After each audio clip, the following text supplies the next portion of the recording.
Seja bem-vindo a mais um episódio do PermutaCast, o podcast do Permuta Pro, a empresa especializada em fazer permutas entre terrenistas e incorporadores. Nós sempre trazemos conhecimentos para você do mercado imobiliário, para você ficar atualizado e crescer profissionalmente, tecnicamente, e a respeito dos assuntos que estão relacionados à permuta. Eu sou o Vitor Crestani, sou incorporador, sou proprietário de um grupo de empresas relacionadas ao mercado imobiliário e hoje serei o seu host. E temos aqui também um convidado. O nosso convidado é o João. João, seja bem-vindo mais uma vez ao PermutaCast. Eu gostaria que você se apresentasse rapidamente aqui para o pessoal que já te conhece, aqueles que não te conhecem aí, fica à vontade, seja bem-vindo. Obrigado, Vitor, pela apresentação. Bom dia, pessoal. Mais uma vez, é um prazer enorme estar aqui no Permuta Pro. E, bom, me apresentando um pouco, eu sou natural de Goiânia, sou formado em Engenharia Mecânica pela Federal do Rio de Janeiro. Mas, desde a faculdade, sempre dediquei minha carreira para o mercado financeiro e mercado de capitais. Então, passei por grandes bancos, passei por gestoras e hoje sou sócio do Vitor aqui na Origin Capital, onde a gente participa do ecossistema imobiliário, fomentando aí funding para não somente obras, como aquisição de terrenos, soluções financeiras de forma geral para o incorporador imobiliário. Tu é o homem do dinheiro, então, mais ou menos isso. Não sei se eu sou o homem do dinheiro, mas eu sou o homem que eu sei quem tem o dinheiro, né? Boa, bom demais. Essa posição, como é que é o nome dela? É o gestor de crédito, é isso? A gente denomina gestor de crédito porque no final do dia o gestor ele, tem um conhecimento mais técnico e profundo daquilo que ele atua, e o gestor de crédito, como o próprio nome diz, ele é o cara que vai entrar mais profundamente sobre como uma operação pode ser estruturada dentro daquilo que ele está atuando. Então, não necessariamente o gestor de crédito ele atua só no imobiliário, né? A gente tem hoje gestores de crédito atuando no mercado de agronegócio, de energia, mas dentro da Origin o nosso foco realmente é a expertise imobiliária associada ao funding, né? Então, basicamente, o gestor de crédito ele é aquela pessoa que ele vai até o empreendedor, entender as dores, principalmente de fluxo de caixa e daquele empreendimento, qual seja no mercado imobiliário, agronegócio, enfim, onde ele esteja empreendendo, e ele conecta essas soluções de crédito do mercado com as dificuldades do empreendedor. É mais ou menos isso. Perfeito, né? Porque se você não entende profundamente a dor daquele mercado que você atua, fica muito difícil de você estruturar alguma solução para aquela dor específica. Então, uma vez que você entende como uma operação pode ser estruturada de forma saudável para um determinado investidor e como isso pode casar com uma determinada necessidade do outro lado, do tomador do crédito, fica muito mais fácil de você montar algo personalizado para isso, né? Claro, e cada empreendedor tem uma dor específica, né? Eu costumo dizer que no mercado imobiliário a margem é tão grande que você pode errar. E nessa você pode errar, você tem um grande canal de operação. Uma incorporadora faz de um jeito, a outra incorporadora faz um pouquinho do outro, é um pouco diferente de uma indústria, né? Onde, se você não fizer exatamente daquela forma, a sua margem é tão pequena que você está fora do mercado. Perfeito. Já na incorporação, na construção civil, você não tem tanto disso porque a margem realmente é muito alta. E aí, como é que fica essa questão de customização? O mercado financeiro está disponível para se customizar em relação aos incorporadores? Isso é mais difícil? Até que ponto dá para levar essa customização? Bacana. Quando a gente entra na seara de mercado financeiro, onde estão inseridos, aí, por exemplo, os bancos, né? A gente tem operações que são um pouco mais engessadas. Né? Por quê? Justamente porque lá não tem uma expertise de fato de entrar profundamente na dor do tomador desse crédito e, como você sabe, assim, o banco ele tende a atender de forma mais capilarizada. Então, ele não entra profundamente nas dores, ele monta produtos de prateleira para atender o máximo de pessoas ou negócios possíveis, né? Dentro da potencial personalização que ele pode fazer ali dentro. Quando a gente vai para o mercado de capitais, a gente começa a ter equipes, né, ou gestoras, enfim, profissionais que se dedicam a entender sobre cada tese de cada segmento. Então, isso fica muito mais fácil dele poder montar algo que seja realmente resolva a dor daquele cara. E aí você apontou uma questão muito interessante, que é o mercado imobiliário, por ele ser muito lucrativo e permitir muita margem de erro, hoje a gente tem muitas incorporadoras que operam nessa zona de lucro, Porém, não necessariamente a zona que essa incorporadora está operando é uma zona de eficiência de lucratividade. Então, o cara ele acredita que ele está indo muito bem, de fato, ele pode até estar indo bem, mas tem maneiras dele ir melhor do que ele já vem vindo. Sim. Entende? E acho que essa é a grande barreira que a gente tenta abrir a cabeça do incorporador para ele enxergar que existem maneiras mais eficientes dele fazer aquilo que ele está fazendo. Eu já tive muitos alunos e mentorados que sempre falaram assim, a gente normalmente vê os corretores de imóveis no mercado enchendo a boca para falar sobre aquele incorporador que constrói com capital próprio, né? Então, o fulano constrói obra com capital próprio, no sentido de que isso é um ponto positivo para demonstrar o potencial financeiro e a segurança financeira desse determinado empreendedor. Mas quando a gente vai analisar algo fora de uma visão regional, porque isso é extremamente regional, porque não existe quem seja tão forte financeiramente do que um grupo de pessoas, ou um fundo, ou uma instituição financeira, tudo mais. Porque é muito maior, né? Então acaba sendo uma visão diminuta, uma visão regionalizada a respeito disso. E quando a gente expande essa visão, eu gosto de citar um exemplo, né? A Cyrela, que hoje é a maior incorporadora do país, em termos de valuation, de lançamento e de vendas, né?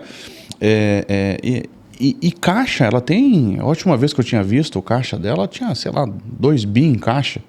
E aí, ao mesmo tempo, ela está tomando capital no mercado de capitais. Seja com debenture, seja com o IPO que ela fez, quando abriu capital, seja outros produtos que ela opera de uma maneira financeira, né? Aí a pergunta é, se essa turma que está lá no topo, que é a ponta da flecha, né, que está rasgando, que está puxando, é referência para todo mundo, se essa turma não constrói somente com capital próprio, por que aquele empreendedor que é regionalizado, que é o espertão, né, constrói com capital próprio e isso é sinônimo de robustez financeira, né?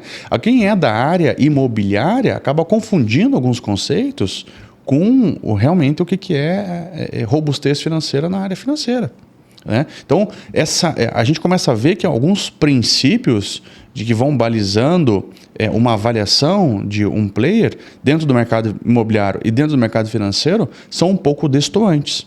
E aí eu quero saber a tua opinião. Será que é isso que gera a dificuldade de conectar o mercado financeiro com o mercado imobiliário? Será que o empreendedor, de uma maneira geral, no mercado imobiliário, principalmente o incorporador, ainda não está maduro o suficiente para entender como que o mercado financeiro trabalha? É isso o ponto de dificuldade que não conecta os dois?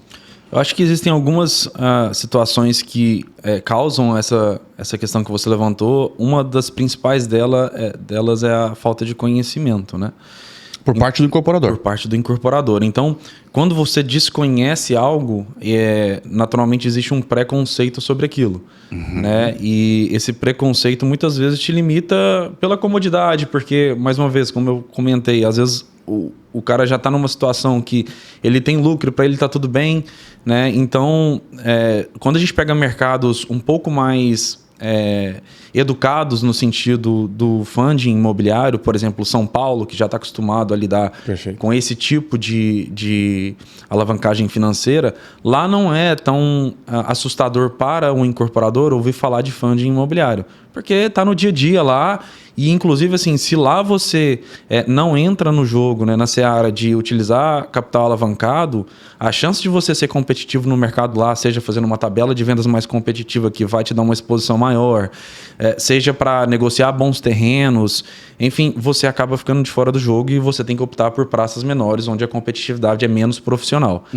E aí, quando você vai para outras regiões do país, por exemplo, aqui em Santa Catarina, a gente tem um mercado, muitas incorporadoras aqui são advindas de famílias, né?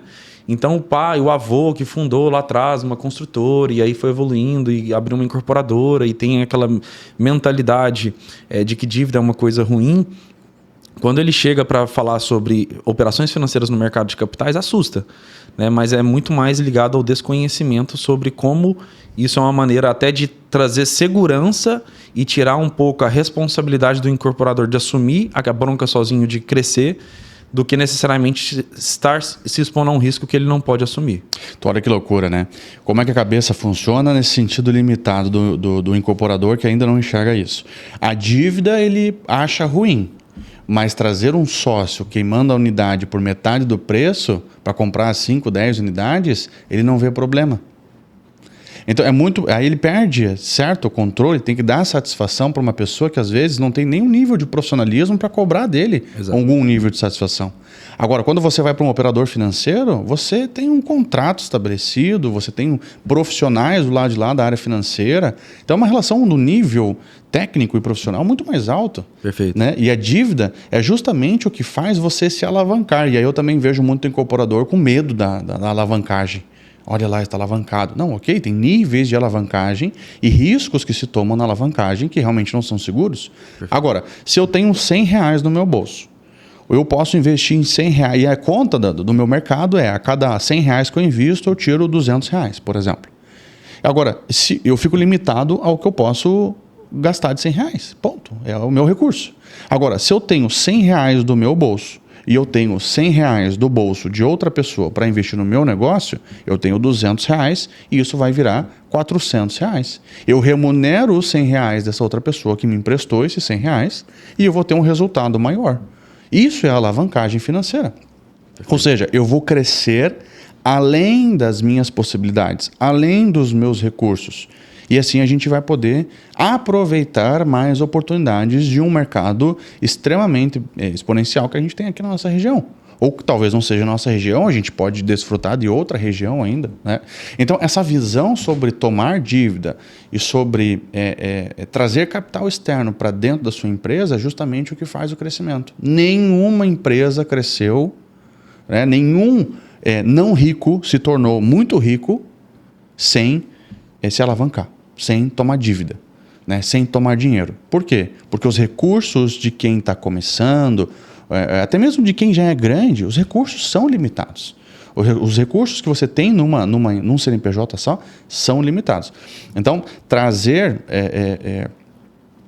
capital de fora da empresa, não só capital, mas eu digo conhecimento também, você importar gestores, pegar pessoas mais prontas, tudo isso é benéfico para o crescimento da empresa. E eu falo isso porque a gente montou, né, com propriedade, porque a gente montou operações em conjunto nesse sentido. Né? Então, recentemente, para você que está em casa nos ouvindo e nos vendo, uma das incorporações das quais eu sou proprietário, o João me auxiliou a gente montar uma operação onde nós compramos o projeto, nós permutamos essa área para que elas nos desse aproximadamente aí 26%, 27% de EBITDA no final, né, dessa obra. Isso numa visão estática. O que isso quer dizer? Sem olhar o desempenho do fluxo de caixa. Quando a gente coloca essa obra no desempenho do fluxo de caixa, a gente vai conseguir ver a exposição de caixa, ou seja, como que as receitas e as despesas vão impactar numa na outra e quanto que de fato vai de dinheiro do bolso do empreendedor. Né? E aí a gente tem a carteira corrigindo a CUB e a gente tem a obra corrigindo a CUB. A carteira é 100 milhões, a obra é 50 milhões, por exemplo. Então, naturalmente, eu tenho um superávit de correção. Perfeito. E aí o meu resultado lá no final acaba subindo. Ele subiu de 26%, 27% de EBITDA por uma projeção no tempo para cerca de 31%. Tá? Porém, eu estava prevendo que ia ter uma exposição de caixa na faixa aí de 25 milhões de reais.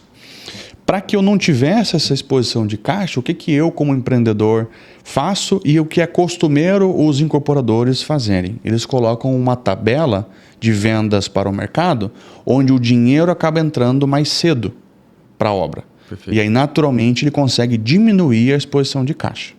A maioria das vezes, essa tabela é uma tabela pesada financeiramente. E aí é uma venda mais difícil de se fazer. Tem que investir muita energia para se fazer essa venda. E isso acaba se tornando um problema para o incorporador. O incorporador não percebe, mas ele está penalizando o cliente que quer fazer parte do empreendimento dele, mas não consegue pagar a parcela. Então, o cliente, na verdade, não tem nenhuma responsabilidade ou culpa sobre a falta de recursos do incorporador para cobrir, ou estratégia do incorporador, para cobrir aquela exposição de caixa que o projeto dele tem e fez com que ele mudasse a tabela. Então, juntos, o João me ajudou a montar um produto financeiro, e aí foi isso que eu fiz também. Fiz uma tabela mais pesada, diminuí uma exposição de caixa, mas a venda ficou mais difícil. Com o João, a gente montou uma estratégia financeira diferente, né, João? Onde a gente pôde melhorar as condições para o cliente de uma maneira que ficou muito leve, muito atrativo comercialmente, e a gente validou essa tabela com corretores no mercado, e ao mesmo tempo a exposição de caixa aumentou, porém veio um produto financeiro, que é um CRI, que depois o João vai falar um pouquinho mais sobre o que é um CRI, e aí ele vai cobrir a minha exposição de caixa da minha incorporação, e o resultado que estava lá projetado em 31% acabou caindo para uns 24%, 25% de resultado lá na última linha, só que com o fluxo de caixa garantido. Aí a minha pergunta para você que está nos assistindo é: você prefere fazer uma incorporação com 31% de resultado líquido lá no final, mas com 25 milhões de exposição de caixa, ou você prefere 24, 25% de resultado líquido sem exposição de caixa, sem tirar dinheiro do bolso? E com a tira infinita, né? Nesse caso. Nesse caso, a TIR, a taxa interna de retorno, fica infinita, né? Então, a rentabilidade, o que a TIR vai nos mostrar? A rentabilidade sobre o capital investido. E aí a TIR fica extremamente alta, né? Nesse projeto, aí as pessoas acham que é pirâmide, né? Quando a gente está falando de resultados tão altos assim. Mas nesse projeto eu tenho uma rentabilidade sobre o pouco capital que eu despendi acima de 400% ao ano de TIR. É surreal. É surreal. Por quê? Porque a solução financeira para o empreendimento foi resolvida, né? E aí minha pergunta, João, a gente que já tem esse conhecimento e a segurança de tomar dívida, consegue navegar por isso? O que falta para o empreendedor hoje que não consegue enxergar isso, o incorporador, aquele que ainda não olha para a dívida? O que principalmente você entende hoje que ele precisa quebrar essa barreira para poder conseguir trazer essa dívida saudável para o empreendimento dele? Quando a gente senta na mesa com um incorporador que nunca fez uma dívida e aí começa a explicar para ele as nuances de como acontece uma modelagem financeira, isso vai trazendo mais tranquilidade para ele, porque ele percebe que a estruturação financeira de uma operação para financiar uma obra, ela prevê várias situações, como que a gente pode dizer, realistas e até pessimistas do cenário comercial, de inadimplência, e tem vários dispositivos dentro da própria operação para garantir que ela não fique ilíquida, né? Ou seja, o que o incorporador tem que ter a tranquilidade é que uma operação ela só vai acontecer se ela for bem segura tanto para o investidor quanto para o incorporador. Até porque o investidor que está emprestando aquele dinheiro para fazer a obra, a última coisa que ele quer é que aquela operação dê problema, né? Perfeito. Então, assim como quando o incorporador vai fazer um prédio, ele tem uma preocupação muito grande na fundação para que o prédio possa subir e ele não ter nenhuma dor de cabeça depois, a operação financeira também segue essa lógica, né? Que a modelagem, a estruturação, a base da operação, ela seja segura o suficiente para poder, enfim, ela acontecer e a gente saber que lá na frente ela vai conseguir se pagar, o incorporador vai ter lucro. Esse é um outro ponto muito importante, né? Não basta que a operação financeira seja o suficiente para se pagar. Ela tem que dar uma margem de lucro razoável para o incorporador. O que é uma margem de lucro razoável? A gente hoje tem um parâmetro de mercado, e aí óbvio que isso vai variar se você está no médio, ou no alto padrão, ou no padrão econômico, mas a gente busca ali margens acima de 18%, 19%, 20% de margem líquida por projeto. Depois da conta paga no dinheiro, é isso? Depois da conta paga. Então, se a gente modela uma operação financeira e essa conta não sobra pelo menos esses 18%, 19%, 20% para o incorporador, é bem provável que essa operação vai acontecer. Então, o investidor hoje, um fundo, as casas, as boutiques, as securitizadoras, de uma maneira geral, elas não vão investir se a conta final, depois de pagar a conta do dinheiro que ela emprestou, bater, por exemplo, 12%, 15%. Isso é por quê? Porque ela vai entender que mesmo a margem é pequena, que oferece risco para o capital, para o negócio, é isso? Exato. E assim, ela entende que o incorporador ele teve ali uma dispensão de energia, de tempo, de esforço, de trabalho, que ele precisa ser remunerado por isso. Ninguém trabalha de graça, né?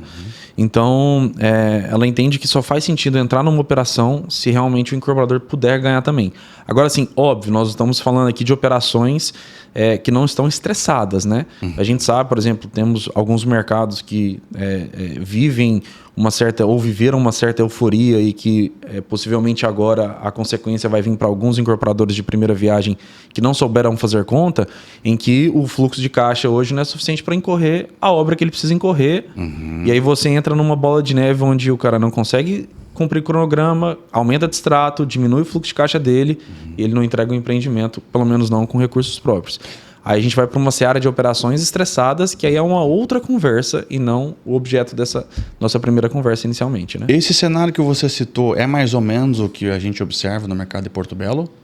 Porto Belo e Itapema, sim, realmente teve um boom de incorporadoras nos últimos 3, 4 anos, né? Uma euforia muito grande, onde muita gente começou a incorporar com recursos, por exemplo, de investidores, né? Fazendo como você falou, queimando unidades lá no início, ou contando às vezes com 1 ou 2 investidores que seriam os investidores principais para fazer aquela exposição de obra. E aí a gente sabe que vivemos num cenário macroeconômico muito inconstante, né? Tivemos, por exemplo, as enchentes do Rio Grande do Sul que impactaram vários empresários que investiam aqui na região, né? Que estavam financiando, por exemplo, alguns projetos aqui. Então, muita gente contava com dinheiro que não aconteceu. Ou fez conta errada, em que as vendas lá atrás desageadas das unidades acabaram com a margem do empreendimento e hoje ele não tem muita margem nesse projeto para fazer uma dívida, né, uma alavancagem financeira. Então ele fica parado no tempo. Porque... Olha que loucura. Eu vi uma reportagem essa semana ainda que as melhores cidades do país para se investir no mercado imobiliário. E a Itapema apareceu em primeira lá com 19% de valorização média aí entre as unidades, né? E aí, para você que está nos ouvindo aí e nos assistindo, isso é muito perigoso. Você falar sobre tendências futuras analisando fatos passados. Isso até funciona para uma série de teses. E realmente é necessário você puxar dados para fazer análises, né? Agora, investimentos futuros, quando você está falando de investimentos futuros, se você olha dados passados para ficar olhando para frente dessa forma, você está dentro de uma manada, você é um cardume, daqui a pouco vem um tubarão e te come. Exato. Né? Então, por quê? Porque você não está fazendo nada diferente do que alguém consegue visualizar. Eu, por exemplo, não investiria em Itapema, porque eu sei que ele já entregou o resultado, tem muita oferta no mercado, tem gente que não vai conseguir terminar a obra, está lançando obra para fazer a outra, né? Então, a verdadeira curva de valorização não está nesse mercado. Já teve, o dado mostra isso, mas não vai surfar novamente como surfou. Então, não estou dizendo que as pessoas não vão ganhar dinheiro ali. Vão ganhar dinheiro. Mas o investidor não pode se ater exclusivamente a dados do que se passou, achando que isso vai se repetir no futuro, porque necessariamente não é assim, né? Então, os preços das coisas vão chegando num nível que vão começando a bater no teto. Né? E aí você já não tem mais aquelas curvas de valorização.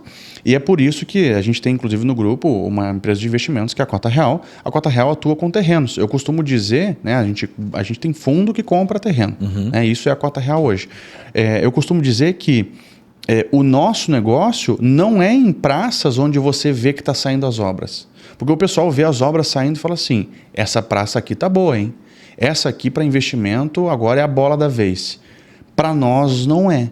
Quando você não vê nada, é o momento de investir na nossa, né? Claro que não é somente isso. Não vou lá para o interior da cidade e comprar terreno, não estou vendo nada, né? Mas é uma série de fatores. Agora, porque eu digo assim, ó, quando você está vendo a obra sair, você já tem pelo menos 1 ano e meio de licenciamento dessa obra. Você tem a fundação, a parte da obra que foi para baixo, que ninguém está vendo, né? E aí você tem lá ainda pelo menos mais 6 meses até começar a subir os primeiros pavimentos. Ou seja, mais ou menos já se passou uns 2 a 3 anos de quando o momento de comprar terreno se passou nessa região. Perfeito. Então, quando as obras estão saindo e a pessoa fala assim, pô, essa praça é a bola da vez. Não, ela já foi. Ela pode ser a bola da vez para quem quer comprar um apartamento, alguma Exato. coisa assim. Agora, para quem compra terreno, que é onde está realmente a verdadeira margem, ela já foi há 3 anos atrás, tá? João, conta para mim, o que é um CRI? Né? E como, porque a gente tem um público aqui que nos assiste que é muito... tem muitos corretores que nos assistem hoje, corretores de imóveis, e aí a gente vai atrás esse nome do CRI, né? O que são esses produtos financeiros, qual que é a diferença do CRI, do CCB, como que isso se encaixa na construção civil, e qual que seria o papel do corretor de imóveis hoje, né? Como que ele poderia ajudar, participar, entender um pouquinho mais, como que ele acaba influenciando, principalmente naquele que intermedia terrenos. Perfeito.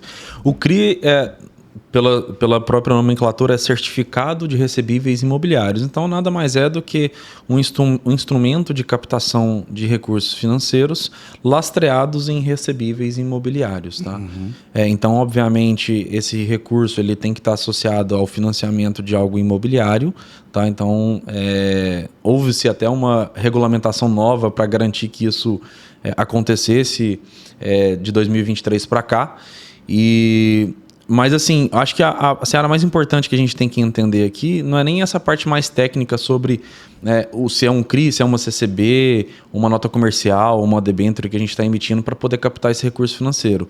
Eu acho que a ponta mais importante aqui é a gente entender como que esse recurso financeiro vai ser utilizado e como que isso pode ser, de fato, gerar resultado para o incorporador. Né? Legal. Então, trazendo só essa diferenciação, por exemplo, entre um CRI e uma CCB, o CRI a gente está falando de uma operação dentro do mercado de capitais, tá? Dentro de fundos imobiliários.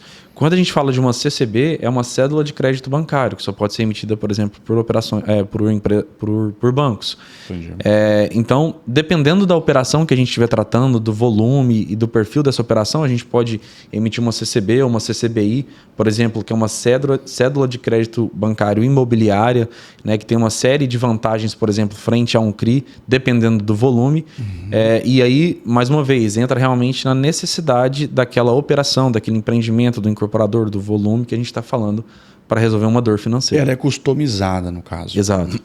E o corretor de imóveis, como que ele participa nessa dinâmica toda? Qual que é o papel dele aí? Como é que ele poderia participar mais, ajudar mais, né? Imagina, eu fico pensando assim, o corretor de imóveis hoje que está ofertando um terreno, aí o incorporador já está cheio de coisa e fala assim, cara, não tenho gás agora, né? Caixa para poder tocar tudo isso.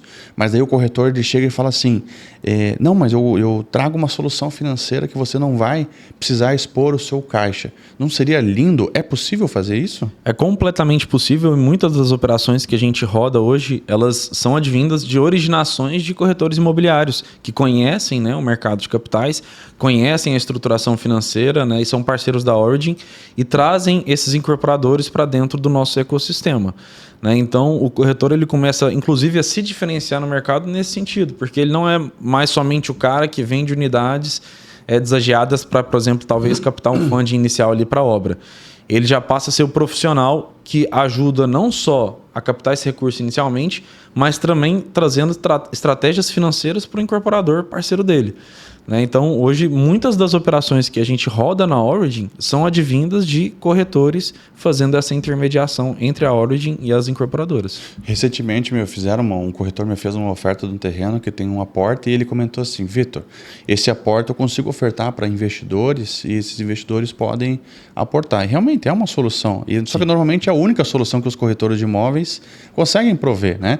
Eu vejo que o próprio mercado de capitais pode se tornar, no leque de produtos que o corretor de imóvel vai ofertar, de soluções, é uma solução de funding também. Ele acaba sendo não um gestor de crédito profissional, talvez pelo nível de aprofundamento dele nos produtos, né? Mas ele acaba sendo um indicador, um originador dessas operações, né? Exato, ele simplesmente faz o papel ali da intermediação e, naturalmente, quando ele começa a entrar nessa seara, ele passa a entender muito mais sobre o business em si de funding imobiliário, né? Então, até abre um novo leque se eventualmente ele tiver interesse em se aprofundar e, de fato, se tornar um gestor de crédito, é mais um leque profissional que se abre também para esse corretor imobiliário. Ô, João, agora, eu já vejo alguns incorporadores tratando esse nível de operação financeira e com o seguinte dilema. Às vezes ele tá com uma obra em andamento e aí quando você aplica a previsão do produto financeiro, acaba ficando uma coisa muito cara e ele sangra demais. Por quê? Porque ele não se preparou para isso. A maneira com que ele comprou essa obra, a maneira com que ele fez a permuta, os números que ele desempenhou até agora, a conta não fica legal, fica meio quadrado, assim, e isso dá uma dor de barriga nele. Em compensação, ele começa a vislumbrar que nos novos projetos, aqueles que estão na fila ali para ser lançados, ou até mesmo a forma com que ele vai passar a adquirir projetos, né? Seja na permuta, na compra, ele começa a olhar com olhos diferentes, né? O que na tua visão isso se torna indispensável para que esse incorporador que está nesse momento hoje, ele tem obras que vai dar uma dor de barriga se ele botar um produto. Sim. Porém, se ele começar a mudar a estratégia de funding do negócio dele para essas novas obras, ele sabe que vai dar certo. Qual que seria o conselho que você daria para essa pessoa? Uma estratégia assim para que pudesse fazer funcionar? A operação financeira, né, ela sempre é desejável que seja modelada no início do planejamento financeiro do empreendimento. Perfeito. Então, um empreendimento que nasce comercialmente e financeiramente estruturado para rodar via alavancagem, a gente consegue montar uma estratégia comercial, uma estratégia financeira para aquele empreendimento sem sangrar o lucro daquele incorporador, porque a gente previu isso lá atrás.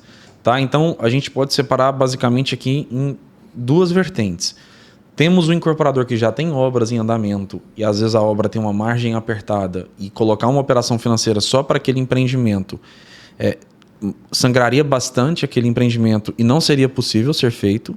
Beleza. Não obstante, a gente tem muitos casos em que o incorporador ele tem mais de uma obra, então ele tem essa obra estressada financeiramente falando, mas ele tem uma outra obra para lançar ou que acabou de ser lançada que tem bastante margem.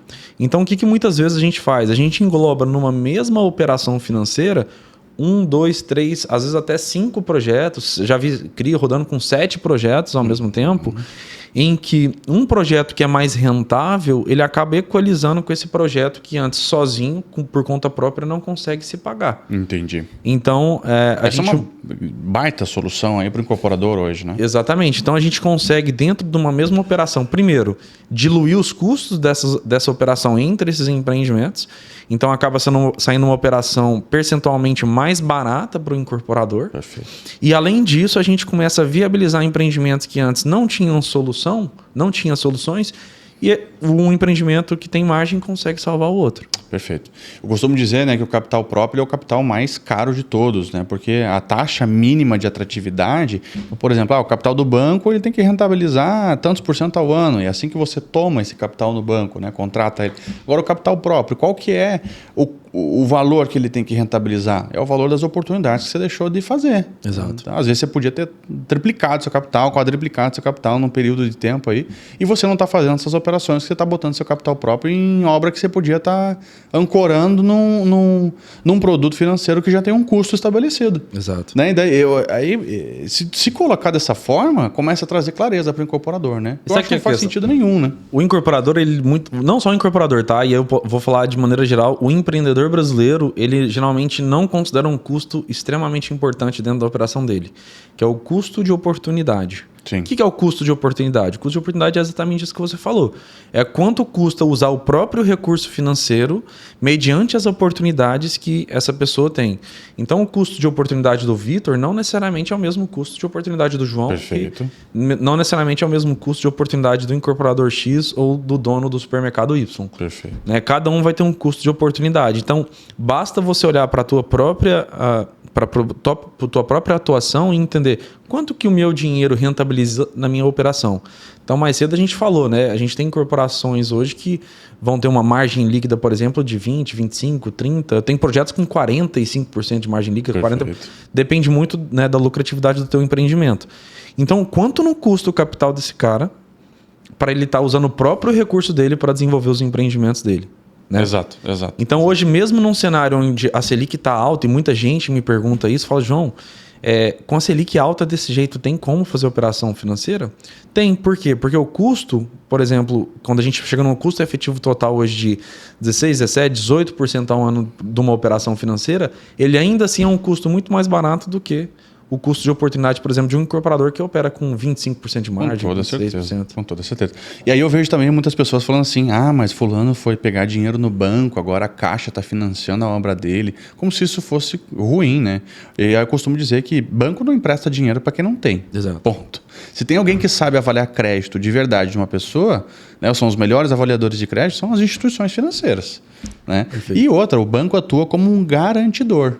Então, se a obra tem uma placa de banco na frente, ótimo. Ela vai sair, por mais A ou mais B, ela vai sair. Né? Agora, eu tenho visto, João, esse cenário mudar bastante. Tá? Para você que está em casa e não sabe, os bancos, né, eles seguem uma lei, principalmente a Caixa Econômica Federal. O Banco do Brasil antes também estava mais atuante na parte de financiamento imobiliário, que é o Sistema de Financiamento Habitacional, o SFH, que foi instituído junto com a Lei da Incorporação lá em 67 ou 69. E o Sistema de Financiamento Habitacional, ele tem como fonte de renda, né, de fonte de capital, a poupança. Ou seja, todos os brasileiros colocam um dinheirinho na poupança, lá na Caixa Econômica Federal, e aí ele rentabiliza lá 6, 7% ao ano, não sei nem se está pagando tudo isso hoje. E aí o que o banco faz? O banco pega esse dinheiro e ele usa principalmente, né, para sistema de financiamento habitacional. Dos produtos que ele usa é o sistema de financiamento habitacional, que é o quê? O plano empresário, ele é o apoio à produção. O associativo, né? O associativo. Casa Minha Vida. Ele é o financiamento da pessoa física que está comprando, né? O crédito imobiliário. Então você vê que ele, ou seja, todo mundo, está financiando todo mundo. E aí, naturalmente, o que a gente tem visto é uma escassez desse dinheiro. Por quê? Porque o próprio público brasileiro, que é o depositário desse valor na poupança, ele está se especializando mais em investimentos. Perfeito. E agora ele não quer mais deixar dinheiro na poupança, porque ele sabe que só a inflação ou o custo da Selic hoje, que vai se desdobrar num CDI, né, que vai também para um produto de prateleira normal de um banco, hoje ele está rentabilizando mais do que a própria poupança. Então, o valor da poupança nunca foi tão baixo quanto é hoje, historicamente. E aí, naturalmente, é menos recurso para financiar todas essas operações que existem no SFH, que é o Sistema de Financiamento Habitacional. Então, eu tenho visto uma preocupação muito grande dos empreendedores, não só uma preocupação, uma dificuldade muito grande dos empreendedores em conseguirem tomar esse capital nos bancos. Tá? Tanto que em dezembro de 2024, a Caixa, saiu uma reportagem, a Caixa já tinha 20 bi pré-aprovado, né, 20 bilhões de reais pré-aprovado para poder liberar, mas ela tinha disponível ainda para o ano de 2024 somente 3 bi para liberar. Ou seja, um déficit entre pessoas disponíveis para tomar e o que ela realmente tinha. Então a gente pensa assim, mas a Caixa sempre vai ter dinheiro para me emprestar. Isso não é verdade. Não. Muitas vezes, até mesmo aqueles que já contrataram o produto acaba atrasando a liberação porque ainda não tem o dinheiro suficiente em caixa. Isso nos leva para um cenário que pensa assim, e agora? O que nós vamos fazer? Né? E aí, como a gente já transita mais por essas operações, tanto de fundos imobiliários quanto de FDICs, né, de antecipação de crédito, um dado importante também que hoje, no Brasil, 80% das operações de crédito continuam sendo feitas pelos grandes bancos. E somente lá 17%, 18% são feitas pelo mercado de capitais. Sim. De todo o volume que é financiado no país. Quando a gente leva isso em comparação com a China, com os Estados Unidos, por exemplo, o número é invertido. Parece que 78% é feito pelo mercado de capitais. Tanto que se você analisar o número de empresas que estão na Bolsa, né, nos Estados Unidos, e se comparado ao Brasil, o volume que é negociado, não estou nem falando, é dólar, moeda mais forte, não é sobre isso. É sobre a conscientização, vamos lá, por pessoa, né? Qual que é o número de pessoas que investem na Bolsa ou que investem no mercado de capitais nos Estados Unidos em relação à população. Esse percentual é muito mais alto do que no Brasil. É um processo de educação, inclusive, do próprio investidor, pessoa física. Perfeito. Que ele acaba alimentando o mercado de capitais. Mais e mais fundos vão surgindo com teses mais específicas e mais customizadas do que os grandes bancos, porque o grande banco está querendo atender todo mundo, correto? Aí quando o fundo entra, ele vou financiar obra de fulano de tal, naquela região, com esse perfil aqui. Ele é bem específico, ele é a solução perfeita para o seu empreendimento, né? Como que você vê esse empreendedor hoje que está operando via banco? Tu acha que esse cara vai para o mercado de capitais? É inevitável? Ou ele tem medo de sair do banco? Como que esse cenário hoje, qual que é a sua opinião sobre isso? Eu não só acho, como eles já estão migrando da Caixa Econômica, Banco do Brasil, enfim, grandes bancos, para o mercado de capitais. Né? Hoje a gente tem operações já rodando na nossa esteira, né? De incorporadores que começaram um empreendimento para fazer via banco, via plano empresário, não conseguiu aprovar, o tempo para ele entregar aquela obra está se esgotando e ele precisa de uma solução financeira para aquilo. Então, justamente, esse recurso advindo de poupança, ele está mais escasso, né? E ele tende a ficar cada vez mais escasso por dois motivos. Selic alta, maior atratividade para ativos de maior rentabilidade, né? Descola mais da poupança. Além disso, a própria educação do brasileiro frente a investimentos, né? Então, a tendência é realmente que esse mercado fique bem escasso e já está acontecendo isso. E aí, alguns incorporadores, vendo esse movimento, já começaram a migrar para o mercado de capitais por dois motivos. Primeiro, pela necessidade imediata para alguns empreendimentos. E segundo, que o mercado de capitais, existe uma questão que é o seguinte: se você nunca fez uma operação financeira, o mercado ainda não te conhece. Perfeito. Ele nunca viu você rodar um CRI, por exemplo, não entende se a tua governança corporativa financeira, como que ela vai lidar, né? Então, lembrando, quando a gente roda um CRI, a gente tem uma série de prestadores de serviço que vai elevar o patamar da tua incorporadora do ponto de vista de governança financeira. Perfeito. Então, uma vez que você rodou um CRI, o mercado de capitais vai começar a te enxergar de uma outra maneira, né? Não só o mercado de capitais, o próprio comprador, né? Não sei se vocês sabem, mas quando você roda um CRI, o nome da tua incorporadora vai para a bolsa, vai para a B3. Né? Então, você começa a ter uma visão nacional, né, da tua incorporadora. Então, o que acontece? Quem está migrando agora está percebendo isso para que lá na frente, quando realmente esgotar esse recurso de poupança e FGTS e só vai ter esse recurso realmente para aquelas incorporadoras que são enormes, já faturam, né, mais de bi anualmente, ele já tenha sido reconhecido no mercado e consiga acessar com mais facilidade esse recurso do que quem nunca operou, enfim, ainda não conhece o mercado de capitais. A verdade, então, é que é inevitável, independente do patamar que a incorporadora esteja hoje, o final dela, né, não o final, mas o último estágio, o estágio mais profissional, é em conjunto do mercado de capitais. Definitivamente. Até porque você vai atingir um nível de maturidade e governança que geralmente não se demanda quando você nunca atua nesse mercado, né? Falando sobre governança corporativa, né? Uma das minhas especializações, dos meus MBAs, foi em governança corporativa e foi uma matéria que realmente me ajudou muito, assim, uma disciplina que me ajudou muito no dia a dia, para tudo, né? Todos os 7 pilares da governança corporativa, e aí a gente entra naquele mesmo dilema hoje do incorporador, que ele vem de uma empresa familiar, né? Às vezes ele começou a empresa, ou até mesmo ele herdou a empresa do pai, da mãe, enfim, do avô que começou lá atrás, né? As margens são muito altas e, apesar de ser indústria da construção civil, não é uma indústria robotizada, por exemplo, onde você tem baixas margens de erro. É uma indústria humanizada, né? Então, até mesmo a gente tem o mesmo método de construção aqui há 30, 40, 50, 80 anos se faz a alvenaria convencional, né? E continua se fazendo. Muito diferente, por exemplo, de uma indústria tradicional.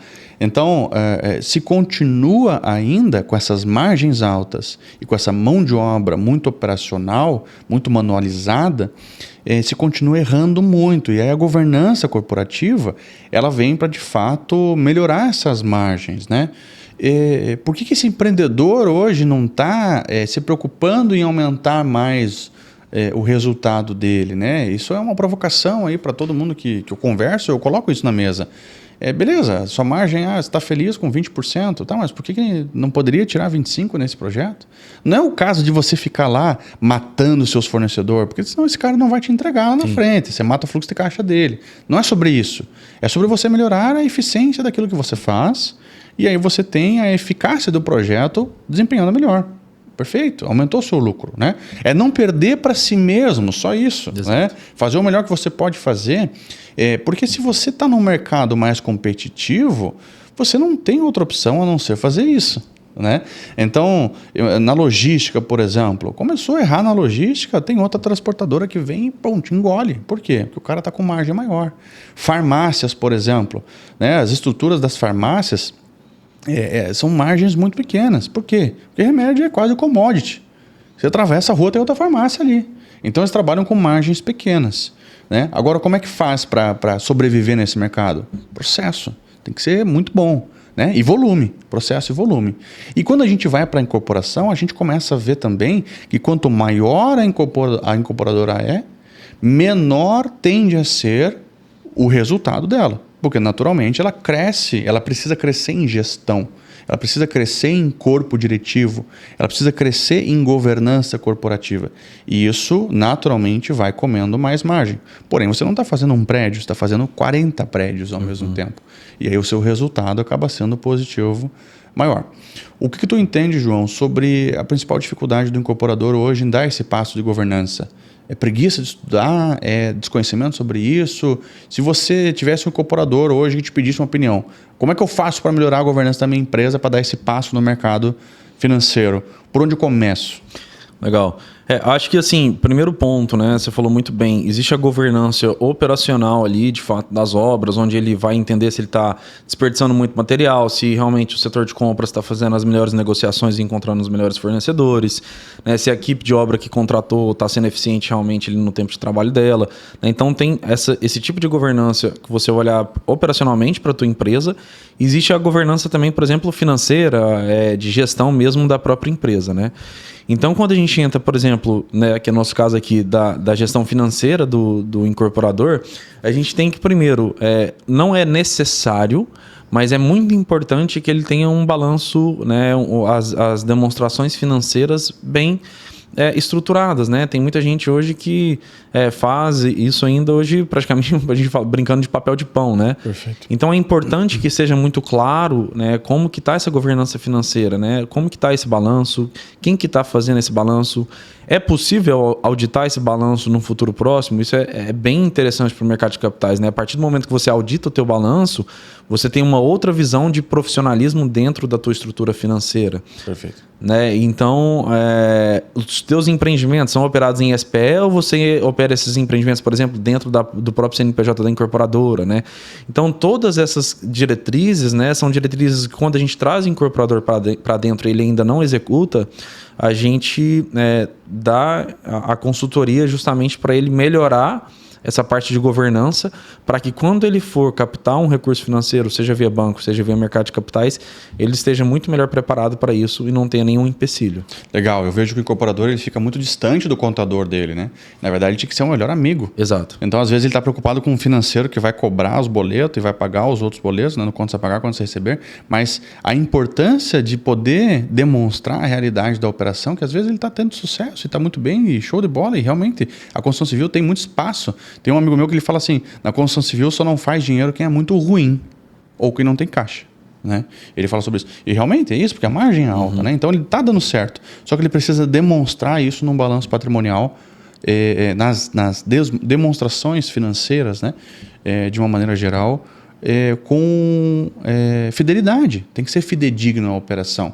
E aí, quando tem transparência, que é um dos pilares da governança corporativa, ele consegue ter um crédito maior no mercado, né? Porque ele apresentar planilha não resolve para ninguém. Isso é editável, isso não é bom, isso não tem um responsável técnico. Agora, o balanço patrimonial, a DRE, isso aí, toda a demonstração de fluxo de caixa, tudo isso são documentos que você tem, inclusive, o próprio contador. Né?